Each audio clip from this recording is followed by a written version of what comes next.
At home we find the Vandals settling to an orderly life, dividing the lands of the Romans among themselves and losing, just as the Visigoths had done, much of their rudeness by contact with Roman civilization. But they were a common terror to all. The dwellers on the Mediterranean, and have felt such a sorry name and have left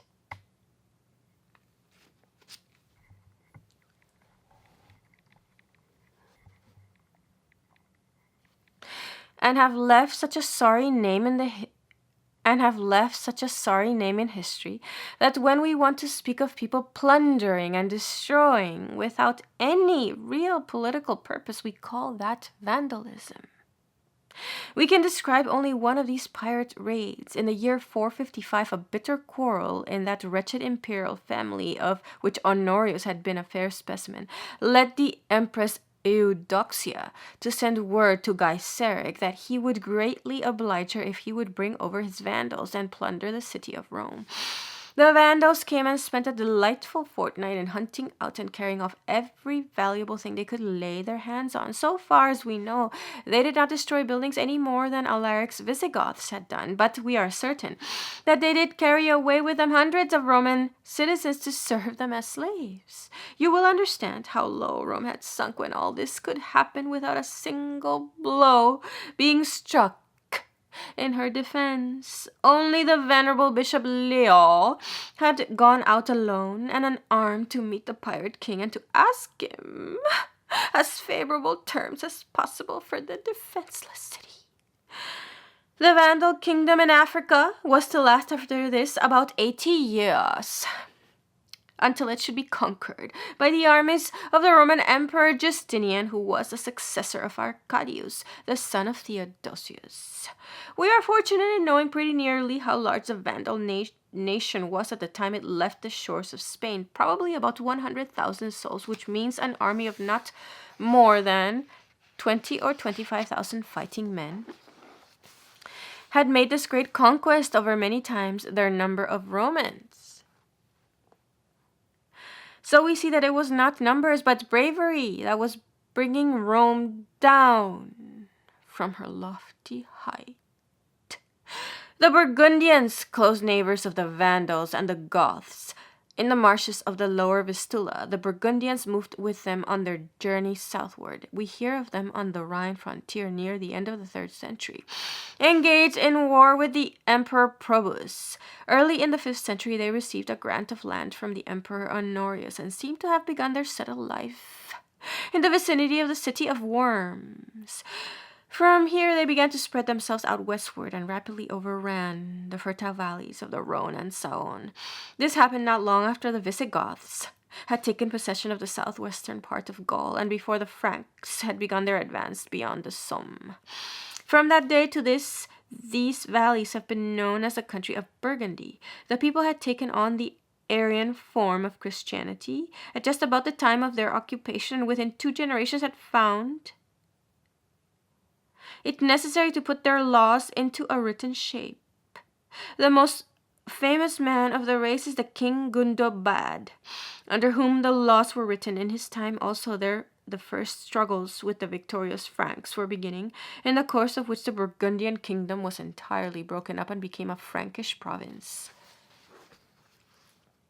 A further result of this conflict was that the Burgundians were led to change their form of religious belief and became devoted Catholics.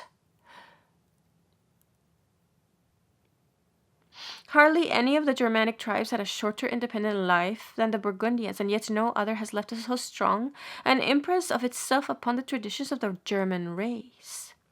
You know that those wonderful poems, the Iliad and Odyssey of Homer, put into writing at a time when the Greek nation had reached a high point of civilization, describe events which happened away back so far that there is no historical knowledge of them whatsoever. ever, and that long before these poems were written down, they were sung by wandering minstrels through all the lands of Greece. The same thing happened in Germany. Long after the time we are now studying, there appeared in written form several long poems, not unlike the Iliad and Odyssey, describing events of which the memory had only been preserved by word of mouth.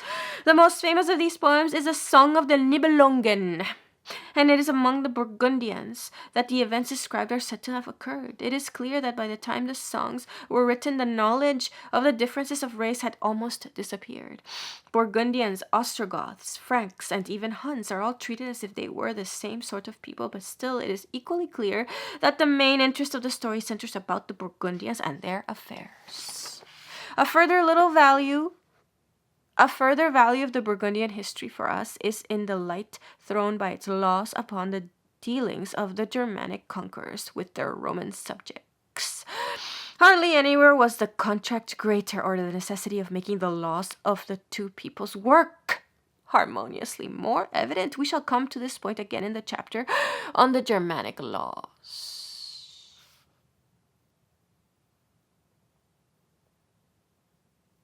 It must be remembered that the Huns were not a German people, but were far more nearly related to the present Turks than to ourselves. We must speak of them here in order to understand the movements of the German races, in which they were often a very important agency.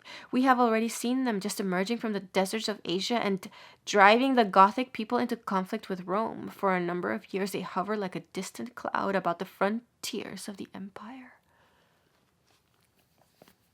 The excited imagination of the Roman writers described them as the offspring of demons. Their horrid appearance, their filthy habits, their swiftness of motion, their mode of fighting all combined to give them a most uncanny reputation.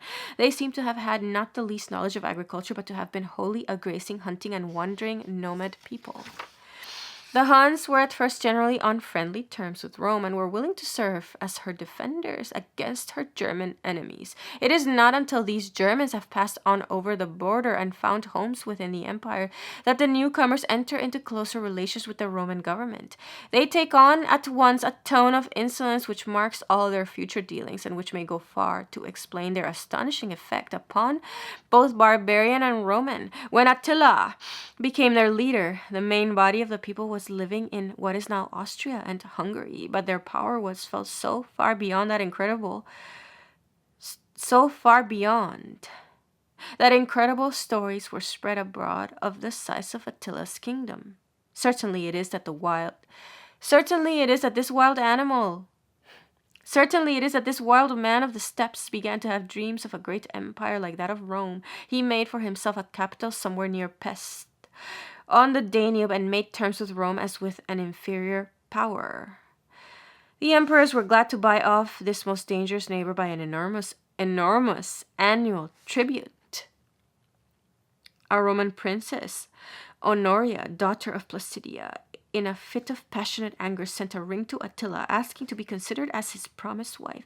Think with what horror a daughter of Queen Victoria would have looked upon a Bedouin chief as a possible husband, and you will have some idea of how low the court of Rome had fallen.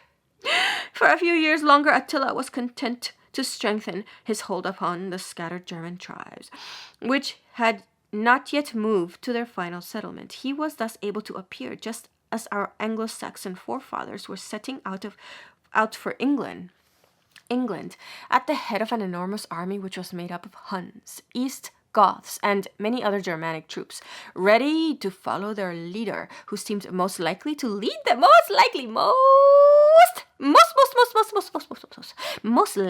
to lead them to glory and wealth. The West Goths had been settled for more than a generation in the south of Gaul. In the north and east of that country there was still a shadow of Roman power under a brave and skillful general, Aetius, the last great man of the Western Empire. It was against this Roman remnant about the cities of Orleans and Soissons that Attila aimed his blow. He tried his best to get the Visigoths to join him, but the arguments of Aetius were stronger, and the Visigoths, once the enemies, now became the firm allies of Rome. They marched to the north under their aged king Theodoric, carrying with them also a band of Alani who had been settled near Valencia on the River Rhone.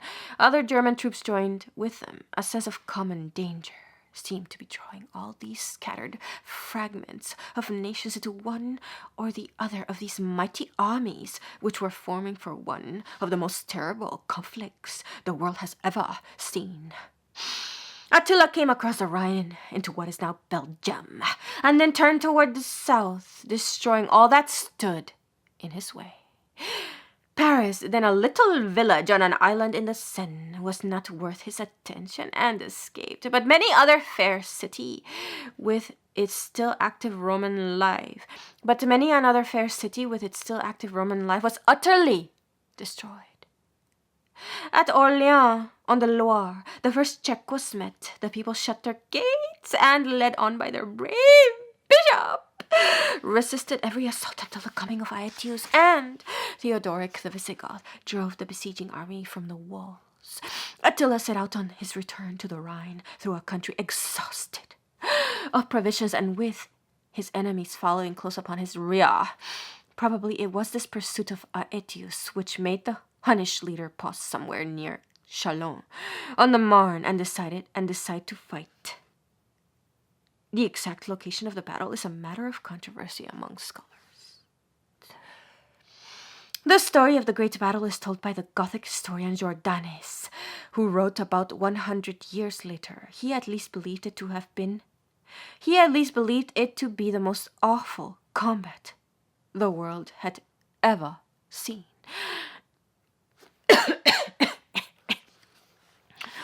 The armies faced each other in an immense plain, with a little hill on one side of it. Attila himself took the center of the Hunnish line with his German allies on the two flanks. On the other side, the center was formed of the Alani, who were the least to be counted upon, with the Visigoths and the Romans on the wings. The Romans succeeded in getting first upon the hill, and from there poured down upon the enemy.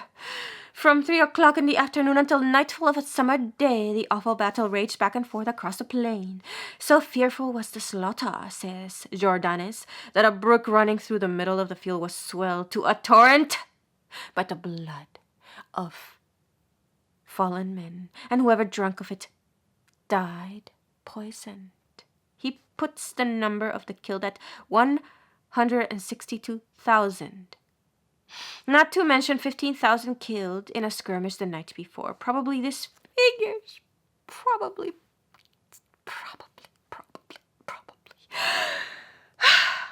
are an enormous exaggeration. They were, however, magnified by later writers to 300,000. All this shows how tremendous the conflict seemed to the men of the day.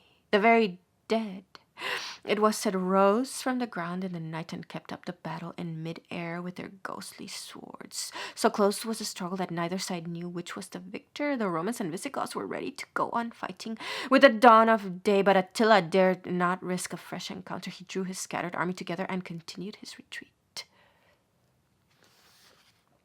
We may well ask what would have been the future of Europe if Attila had won the great battle. Not so very different, probably, for all that goes to make a permanent order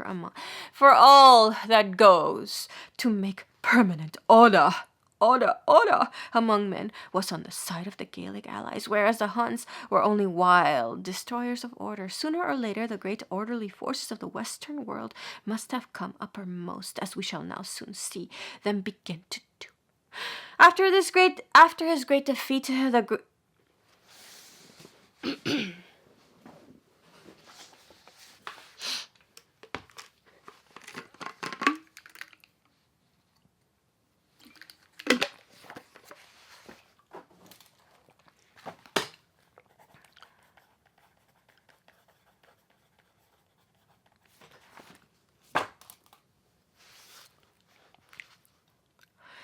After his great defeat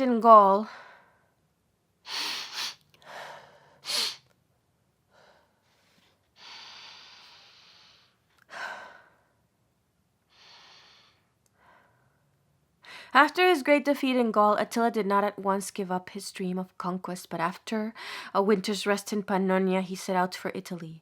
The great and prosperous city of Aquileia, at the head of the Adriatic Sea, stood in his way. It had never been taken by storm, though it had been several times besieged. Attila forced its surrender after a long and obstinate resistance. We must remember this capture of Aquileia because it was the means of starting one of the most famous cities in the world. The fugitives from this and other cities destroyed by Attila sought refuge in the scattered islands near the mouth of the river Piave, and out of these settlements grew, after a long time, the wonderful, wonderful, wonderful city of Venice. The Hunnish army swept on to the south and west through the lovely valley of the Po, where most of the cities, to escape the fate of Aquileia, opened their gates without a blow.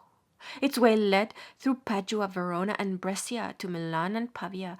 The whole country north of the Apennines was in the hands of Attila, while he was debating whether to follow in the steps of Alaric and tempt the same fate which had destroyed the great Visigoth. An embassy from Rome arrived in his camp. At the head of the messengers was the Roman bishop, Leo, who had come as head of the Church of Rome to beg mercy of the heathen conqueror.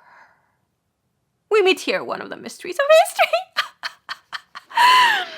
A triumphant invader, driven on by desire to avenge a terrible defeat, who thus far had respected nothing, before whom all Italy lay open, and who knew how weak were any possible chances of resistance, suddenly stops, turns about, and leads his victorious army home again. The legend says that while the holy man Leo was talking with Attila, suddenly the heavens were opened, and Saint Peter and Saint Paul appeared before the terrified heathen to enforce the words of the bishop. Was it some such terror as this? Was it the majesty and dignity of a venerable priest? Was it the thought of Alaric, or was it the fear that his army of light horsemen, who had never yet fought except in the open plain, might be crushed by a sudden assault in the narrow passes of the Apennines? Or was it finally the dreaded Italian fever, which was perhaps already making itself felt? It may be that all these causes combined to deliver Rome from the danger of the Huns. We have already seen how 3 years later the same Bishop Leo again went out to meet the German and Christian Vandals, and to sue to them with less success for the safety of the eternal city. Attila seems to have left behind him in Italy nothing but the terror of his name. No real government of the country, only the dread that when supplies ran short, he might come again. Within a year he was dead, dying like a dog, it was said, in a drunken sleep. Attila has suffered a curious fate in history and legend. For a long time he was known only as the scourge of God, the mere destroyer. Then, strangely enough, he quite lost his dreadful character and appears in the great legends of the German people as a very amiable character, not in any way to be distinguished from one of their own forefathers. If you have carefully followed his story, you will not be in any great danger of taking him for an ancestor of your own. With the death of Attila, our interest in the Hunnish people ends. The great power which his will had held together flew apart as soon as he was gone. One great battle, a sort of free fight among all the races he had controlled, was enough to scatter them to the four winds, and to furnish the broken pieces out of which new kingdoms were to be built up. During all this time, while the Germans and Huns had been moving about pretty much as they pleased over the lands of Rome, the empire, divided into its eastern and western halves, had kept up a sort of sham splendor, which had partly concealed its weakness. Theodosius, the last emperor of the whole Roman world, had died in 395.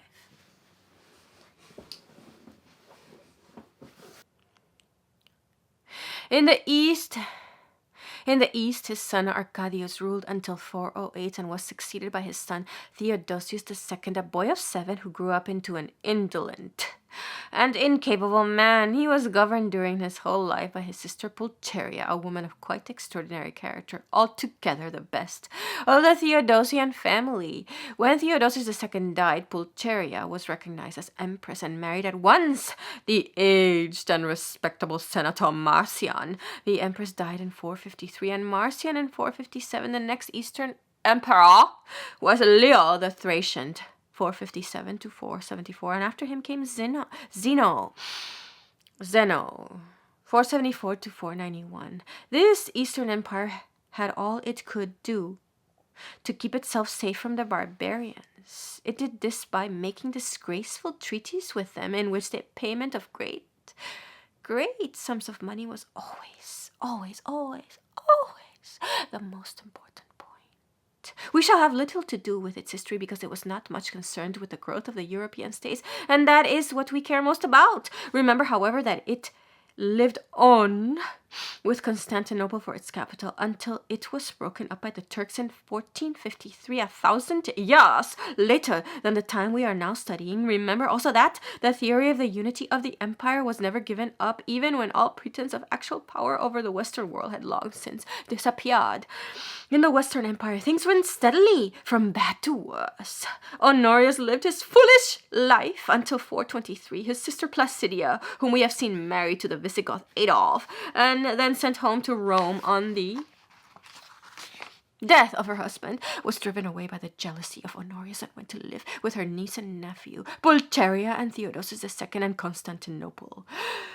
Theodosius II had a daughter, and Placidia had a son by a second husband. It was hoped that by marrying these two, the Eastern and Western empires might be united. The marriage took place, and the young husband, Valentinian III, became emperor of the West under the guardianship of Placidia, but the hoped-for union between the two empires did not take place. Valentinian's reign of boyish incompetence lasted 30 years. He was murdered in a private quarrel. His murderer, Maximus, seized at once his crown and his wife. And it was his wife Eudoxia who, out of hatred for her new husband, called over the Vandals from Africa. With Gaiseric at the gates, the people murdered Maximus in the street. The empire now becomes the mere sport of the barbarian soldiery.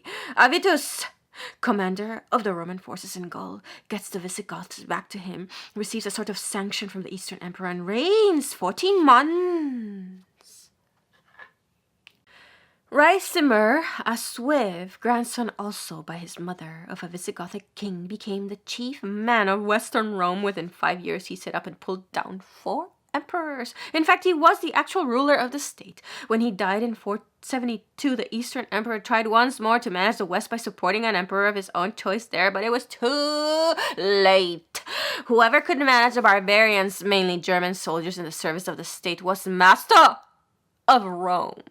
The official commander of these mercenary troops was a Roman citizen, Orestes, and with their support he made his son Romulus emperor.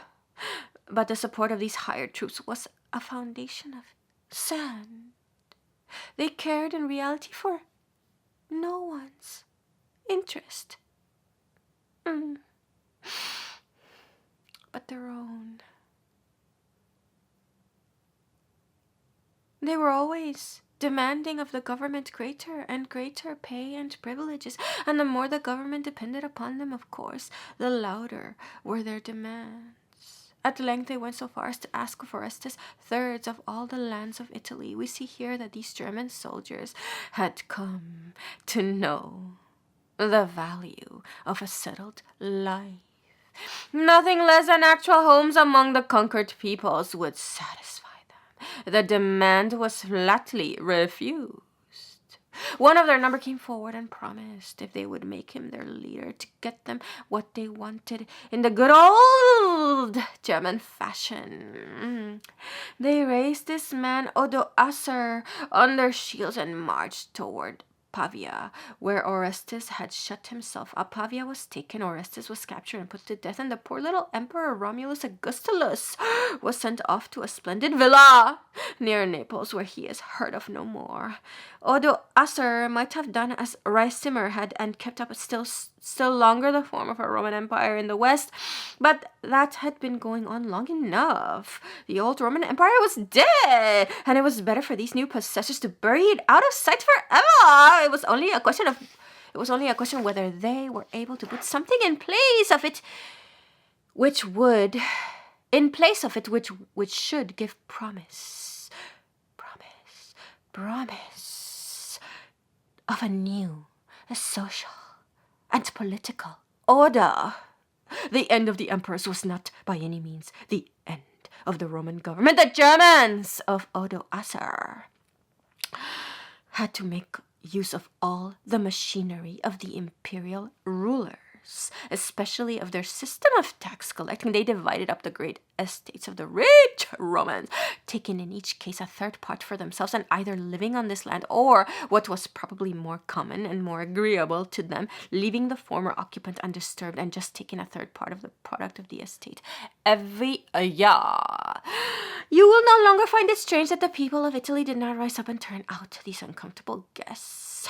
With singular moderation, Odoacer did not claim sovereignty for himself, but pretended to rule as the agent of the Eastern Emperor, a convenient pretense which kept up a show of friendliness between East and West. Odoacer's real danger was not from the feeble empire of Constantinople, but from other men of his own race.